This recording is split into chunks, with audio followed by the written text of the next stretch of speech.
Family, friends, and colleagues gathered at the EOD Memorial at Eglin Air Force Base, Florida, May 7th to remember and honor members of the EOD community who have lost their lives in the line of duty.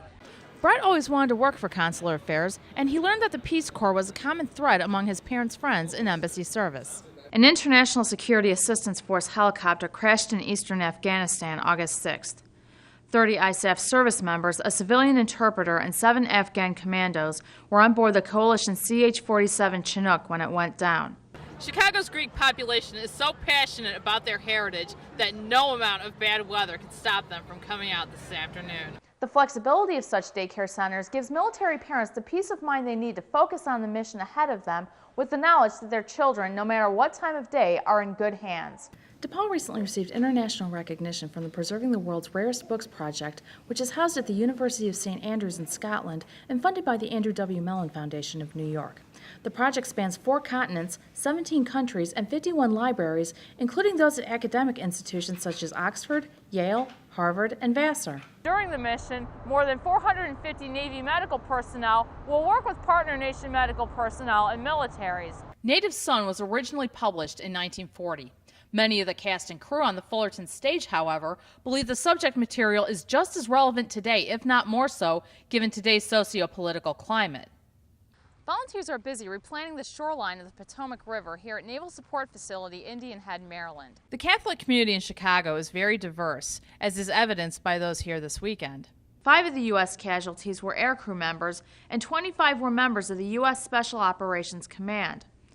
The President was accompanied by Secretary of Defense Leon Panetta and the Chairman of the Joint Chiefs of Staff, Admiral Mike Mullen. Despite the questionable reputation that low-income housing units have acquired over the years, those taking up residence at single-room occupancy hotels come from a variety of backgrounds as diverse as Chicago itself.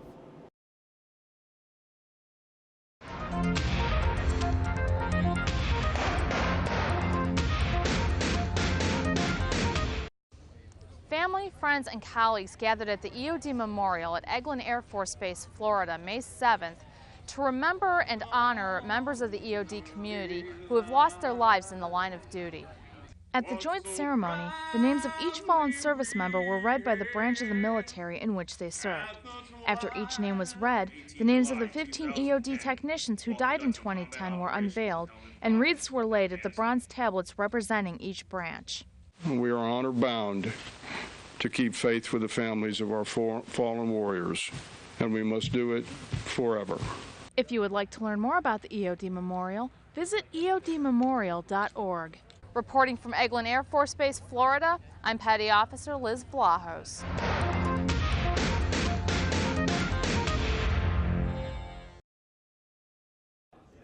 Clergy, religious scholars, and others from around the world descended upon DePaul University for the 2017 World Catholicism Week conference.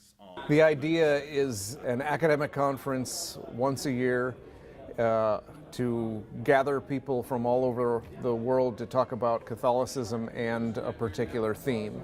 I come not just with a paper, but also with questions. This year's theme was Gathered in My Name, Ecumenism in the World Church, and the theme is particularly significant this year. This year's conference comes on the 500th anniversary of the Reformation. The Reformation started when Martin Luther nailed his 95 Theses to the church door in Wittenberg, Germany. The resulting schism from the Catholic Church divided the world's Christian population, leading to friction between denominations as the years passed. Jesus talks in the Gospel of John about his wish that all may be one. And that's a kind of basic biblical theme that God draws all of creation into harmony, into unity. And so the idea that the followers of Christ would be so divided is kind of a scandal in some ways. Of the world's Christian population, approximately 50% identify as Catholic, with 38% identifying as Protestant and 12% as Orthodox. Conferences such as World Catholicism Week aim at bridging this divide and encouraging communication between denominations of Christianity. The Catholic community in Chicago is very diverse, as is evidenced by those here this weekend. Although it's a relatively small gathering, in terms of the diversity of the range of speakers and the context from which they come, this is actually the most intense mix of contextual cultural diversity represented on a theological platform that I've seen. So it's great credit to the university. World Catholicism Week brings the Catholic community together for a greater understanding of their faith, so they can come together to reach out to other religions in the spirit of ecumenism. For Good Day DePaul, Liz Vlahos reporting.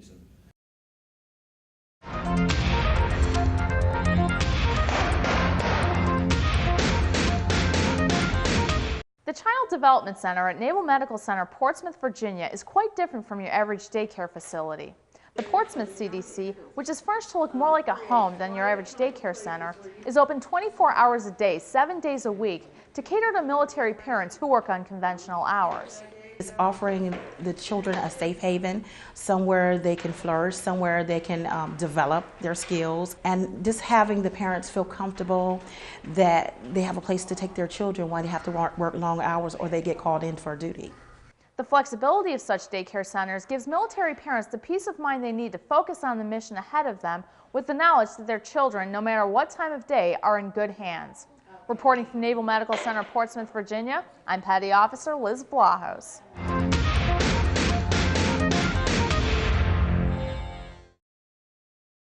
They feel that the plan of the kidnapping and murder were too elaborate to be the work of a Negro mind. How can oppression affect the way we see ourselves? That's the question posed by the DePaul Theater School's production of Richard Wright's pivotal novel, Native Son. Native Son is the story of Bigger Thomas, a black man who goes to work for a wealthy white family in the late 1930s. Like many blacks at that time, Thomas had to fight racism and poverty. Tragically, he commits a terrible crime in a moment of panic that will forever alter the trajectory of his life. I will do my damnedest to protect our maidens from this black beast. End quote. Chief of Police? Matthew James Elam, who plays Bigger Thomas, was initially scared when he learned that he had landed the lead role. It's a really scary story. It was just like this huge inhale I took because I understood what I'd have to do and where I'd have to go. As scary of a story as it is, it's also a very truthful one. And it's one that you can see when you walk outside of, this university. Delaney Feener plays Mary Dalton, the only daughter of the family that employed Thomas. Feener discusses how she and the cast prepared themselves for their roles. I read the book to start because I figured that if we're doing a play based on a novel, the novel would be like the Bible of what we needed to know. And it really is. Richard Wright does a phenomenal job at basically telling you everything you could ever need to know about your character. We did a lot of research on the time period. One of the biggest struggles I remember in rehearsal was acting interracially as we do in 2018 instead of how they do in 1939. Michael Burke, a DePaul graduate student and director of the play, talks about the challenges he faced in bringing the production to fruition. This has been the greatest and most difficult thing I have ever directed in my life thus far. One of the biggest challenges, I think, is the way that Nambi Kelly adapted the piece. It is a brilliant conceit of taking the plot of the novel and breaking it apart and then playing the kind of like shuffle game where you're looking for the ball underneath the cups. Nambi E. Kelly, a DePaul Theater School alumna, adapted the novel into the stage production. Nambi is a terrific artist, and she's prolific, and she's done so much great work as a playwright and as an actor. I thought it was, I was very excited to get to embark on this project and to kind of pick up her legacy and bring it back into the fold. Native Son was originally published in 1940. Many of the cast and crew on the Fullerton stage, however, believe the subject material is just as relevant today, if not more so, given today's socio-political climate. A lot of his feelings are very extreme, but they hold a lot of truth. And I feel like everyone, especially about the African-American experience, there's a lot of things where we feel that we don't get the opportunity to speak out, or we feel a pressure to uphold a certain identity that most oftentimes we fall victim to and doesn't help us in the actual world. And I know me personally, I know a lot of people who fall victim to those images. What I've seen and where I come from, there's a lot of people who battle with that, struggle with that, even if they're not from those demographics of like disenfranchised communities. It's just like the Black American experience, which is why I think this piece is so relevant, not only to the experience of Black Americans, but everything that's going on today.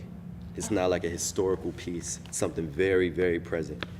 When you start running it fully, you realize how similar it still is to our current climate. And it's hard to be doing a piece set in 1939 and have it be so resonant with our current situation, because there can be a sense of bleakness and hopelessness in it. But I think that is the exact reason why this story is still needing to be told. The purpose of the work is for us to take a good, hard look in the mirror that is the theater. We watch this story, we watch these people, we watch this kid move through this world that is so deeply invested in racist ideology and systemic racism. This show and shows like it are built to give those who were not born into this experience the tiniest sense of what it means to have to live in a Black body or a body that is marginalized in any way. No one appreciates being on the wrong side of other. The cast and crew have a message for those who may be on the fence about attending. The piece is built in this way that is so contemporary, so 21st century, so now, and it's like, if you like psychological thrillers, if you like these crazy Netflix murder mysteries, you will get something out of this play. You will also get an incredible lesson on social compassion in the mix of it, which is a great thing, but it's wrapped in such a beautiful, exquisite, complicated, complex, and delicious package. That I think anyone should come see it, even if they're tentative about the subject matter. Absolutely come and see it. I think specifically if you are not a person of color, come and see it. I know I have learned so much through this production. I think for any white person, it is an opportunity to learn and an opportunity to understand.